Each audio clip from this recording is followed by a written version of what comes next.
नमस्कार दोस्तों, स्वागत है आप सभी का एक बार फिर से। दोस्तों, बागेश्वर धाम की सच्चाई क्या है? क्या आपके मन में भी ये विचार आया है कि बागेश्वर धाम की सच्चाई है क्या? तो आज आपका ये विचार आपके मन से दूर होने वाला है। हम आपको बागेश्वर धाम की पूरी सच्चाई बताएंगे। हम आपको बागेश्वर में होने वाले चमत्कार के पीछे का पूरा सच आपके सामने रखने वाले हैं। बागेश्वर धाम के चर्चे पूरे देश में कैसे हुए और क्या खासियत है बागेश्वर धाम के मंदिर की, आज हम आपको बागेश्वर धाम के सच से रूबरू कराएंगे, जिससे आपको भी पता चल जाएगा कि बागेश्वर धाम की आखिरकार क्या है सच्चाई। तो दोस्तों, वीडियो स्टार्ट करने से पहले आपसे रिक्वेस्ट है कि वीडियो को लाइक जरूर कीजिए, अपने दोस्तों और परिवार वालों के साथ शेयर जरूर करें, और अगर आपने अभी तक हमारे चैनल को सब्सक्राइब नहीं किया है तो जल्दी से जाके चैनल को सब्सक्राइब कर लें और साथ ही लगे घंटी के बेल आइकन को भी प्रेस कर दें, ताकि हमारे चैनल पर अपलोड होने वाली वीडियोस की अपडेट आपको टाइम पर मिलती रहे। तो चलिए दोस्तों, जानते हैं कि क्या है सच्चाई बागेश्वर धाम की। दोस्तों, श्री बालाजी बागेश्वर धाम के चमत्कार की आज देश ही नहीं बल्कि विदेशों में भी बहुत चर्चा है, लेकिन बहुत से लोग बागेश्वर धाम में होने वाले चमत्कार की सच्चाई नहीं जानते हैं। बागेश्वर धाम की सच्चाई की बात करें तो हम आपको बता दें कि बागेश्वर धाम के महाराज श्री धीरेन्द्र कृष्ण शास्त्री, जिनको आज पूरे देश में बालाजी सरकार के नाम से जाना जाता है, उनका जन्म छतरपुर के एक छोटे से गांव गढ़ा में हुआ था। उनका जन्म एक गरीब ब्राह्मण परिवार में ही हुआ था, लेकिन क्या आप जानते हैं कि आज धीरेन्द्र कृष्ण शास्त्री जी को पूरे देश में एक महान विद्वान और गुरु के रूप में जाना जाता है। उसके पीछे की सच्चाई क्या है, तो हम आपको बताते हैं कि बागेश्वर धाम के महाराज श्री धीरेन्द्र कृष्ण शास्त्री जी भगवान शिव के अवतार हनुमान जी के परम भक्त हैं। उन्होंने 12 साल की छोटी उम्र से ही बालाजी की सेवा प्रारंभ कर दी थी। उनकी उसी तपस्या का प्रभाव है कि आज किसी भी व्यक्ति के कष्ट को उसके बिना बताए परिचय में लिख देते हैं, यहाँ तक बता देते हैं कि आप क्या सोच रहे हैं। उनके द्वारा लिखा गया एक एक शब्द 100% सत्य होता है। आज तक कोई भी उन्हें झूठा साबित नहीं कर पाया। आपने बागेश्वर धाम में अर्जी लगाने के बारे में अवश्य सुना होगा, लेकिन क्या आप जानते हैं कि जिस भी व्यक्ति की अर्जी को श्री बालाजी सरकार स्वीकार कर लेते हैं, उस व्यक्ति को या फिर उसके परिवार के किसी भी व्यक्ति को लगातार 2 दिन सपने में बंदर दिखाई देते हैं। सपने में बंदर दिखाई देने वाली बात बिल्कुल सही है।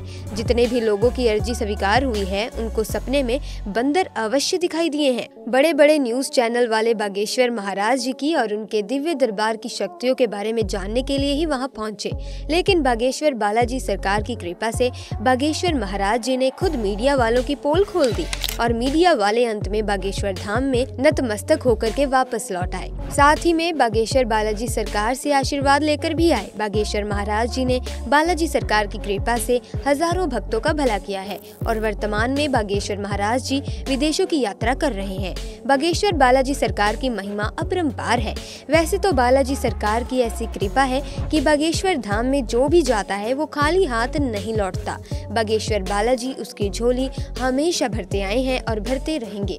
इसी के साथ ही बागेश्वर महाराज दूसरे जिलों या अन्य राज्यों में अपनी कथा करने और दरबार लगाने के लिए जाने जाते हैं, तो वहाँ भी बड़े बड़े मीडिया कर्मी और पत्रकार बागेश्वर महाराज जी की परीक्षा लेने की कोशिश करते हैं, लेकिन बागेश्वर महाराज जी की तरफ से पत्रकारों को चैलेंज दे दिया गया और उस चैलेंज में पत्रकारों को हार का सामना करना पड़ा और अंत में पत्रकारों को बागेश्वर महाराज और बालाजी के चरणों में नतमस्तक होना ही पड़ा। बागेश्वर धाम भारत और विश्व का एक प्रसिद्ध तीर्थ स्थल है। बागेश्वर धाम में बालाजी सरकार की कृपा है। बागेश्वर धाम के पुजारी पंडित धीरेन्द्र कृष्ण शास्त्री गर्ग जी हैं। ये भारत का एकमात्र चमत्कारी धाम है जिसने साइंस और टेक्नोलॉजी को हिला कर रख दिया है। क्योंकि दोस्तों, ऐसा कैसे हो सकता है कि बागेश्वर धाम के महाराज पर बालाजी की कृपा है, जिससे महाराज ये सब बड़ी ही आसानी से कर पाते हैं। इसके पीछे महाराज का कठोर परिश्रम है और यही बागेश्वर धाम की सच्चाई है। बागेश्वर धाम का इतिहास बहुत पुराना है।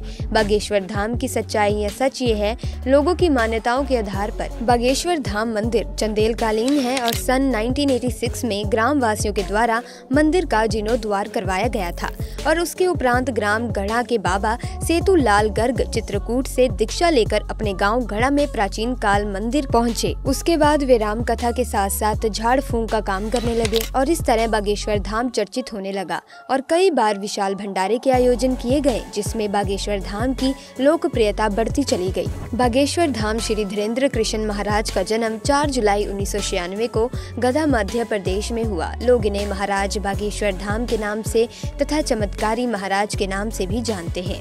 वर्तमान समय में धीरेन्द्र कृष्ण महाराज बागेश्वर धाम मध्य प्रदेश में ही अपना दरबार लगाते हैं तथा लोगों की समस्याओं का समाधान करते हैं। बागेश्वर धाम महाराज ने बचपन से ही रामायण महाभारत जैसे कवियों का अध्ययन किया था। इसके बाद इन्होंने वृंदावन में जाकर आगे की पढ़ाई करने की कोशिश की, लेकिन गरीबी की वजह से ही वृंदावन में आगे की पढ़ाई नहीं कर पाए, तो इन्होंने बागेश्वर धाम में स्थित हनुमान जी के मंदिर में ध्यान लगाना प्रारंभ कर दिया। इसके अलावा दिव्य दरबार में ये हर मंगलवार को अर्जी लगाते हैं, जहां पर लोगों की समस्याओं का निवारण करते हैं। लोग अर्जी लगाने से पहले यहाँ के टोकन को खरीदते हैं और उसके बाद नारियल को लाल कपड़े में बांधकर अपनी मनोकामना पूरी करने के लिए यहाँ पर 21 बार मंदिर की परिक्रमा लगाते हैं और यहाँ अर्जी लगाने के लिए कई सारे लोग आते हैं और उसके बाद बागेश्वर धाम के दरबार में जाकर श्री धीरेन्द्र कृष्ण महाराज के प्रवचन सुनते हैं।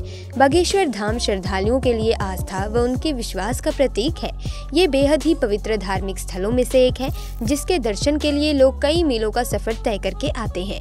इस स्थान पर हनुमान जी के एक और स्वरूप हैं, जिन्हें श्री बागेश्वर बालाजी महाराज के नाम से जाना जाता है। दोस्तों, यहाँ महाराज श्री धर्मेंद्र कृष्ण जी द्वारा श्रद्धालुओं की समस्या को सुना और उनका समाधान किया जाता है। यहाँ आए श्रद्धालुओं की तरह ही किसी कारणवश कथा में नहीं आ पाने वाले श्रद्धालुओं को भी कथा से शामिल करने के लिए श्री राम कथा का लाइव प्रसारण किया जाता है, जिसे लोग अपने घरों में ही कथा में शामिल होने के लिए मोबाइल या लैपटॉप पर कथा को ऑनलाइन देख पाते हैं। बागेश्वर धाम मध्य प्रदेश के छतरपुर जिले से 35 किलोमीटर खजुराहो पन्ना रोड पर स्थित गंज नाम का छोटा सा कस्बा स्थित है। यहाँ से 3 किलोमीटर एक दूसरे बड़े गांव जाने के बाद बागेश्वर धाम के दर्शन होते हैं। आप चाहे तो गूगल मैप की सहायता से भी बागेश्वर धाम सरकार का रास्ता पता लगा सकते हैं, जिसके लिए आपको स्थान का पता गूगल मैप में टाइप करेंगे तो आपको इसकी पूरी जानकारी मिल ही जाएगी। यहाँ आप इसकी लोकेशन सेट करके आसानी से गूगल मैप में बताए गए रास्ते पर बागेश्वर धाम तक पहुँच सकते हैं। इसके अलावा आप चाहे तो सड़क मार्ग की जगह वायु मार्ग के रास्ते से भी बागेश्वर धाम की यात्रा कर सकेंगे। बागेश्वर धाम सरकार मध्य प्रदेश पहुँचने के लिए भक्तों को वायु मार्ग और सड़क मार्ग की सुविधा प्रदान की गई है। दोस्तों, अब तो आपको पता चल गया होगा कि बागेश्वर धाम कोई पाखंड नहीं बल्कि आस्था से भरा हुआ स्थान है, जहां पर लोगों की समस्याओं का समाधान होता है। क्या आपने बागेश्वर धाम के बारे में सुना है? आप हमें नीचे कमेंट करके जरूर बताएं। इसी के साथ कमेंट बॉक्स में जय बजरंग बली का नारा भी जरूर लगाएं, ताकि भगवान हनुमान आपकी झोली खुशियों से भर दें, आपको हर परेशानी से आपकी रक्षा करें। इसी के साथ दोस्तों, आज की वीडियो में बस इतना ही। ज्ञान मिलेंगे अन्य वीडियो में नई जानकारी के साथ। अगर आपको वीडियो अच्छी लगी तो वीडियो को आप लाइक करें, शेयर करें अपने फैमिली और फ्रेंड के साथ, और साथ ही अगर आप हमारे चैनल पर पहली बार आए हैं और अभी तक आपने हमें सब्सक्राइब नहीं किया तो कृपया हमारे चैनल को सब्सक्राइब करके बेल आइकन को प्रेस कर दीजिए, ताकि नए वीडियोस के अपडेट आपको सबसे पहले मिले। तो दोस्तों, वीडियो को एंड तक देखने के लिए आपका बहुत बहुत धन्यवाद।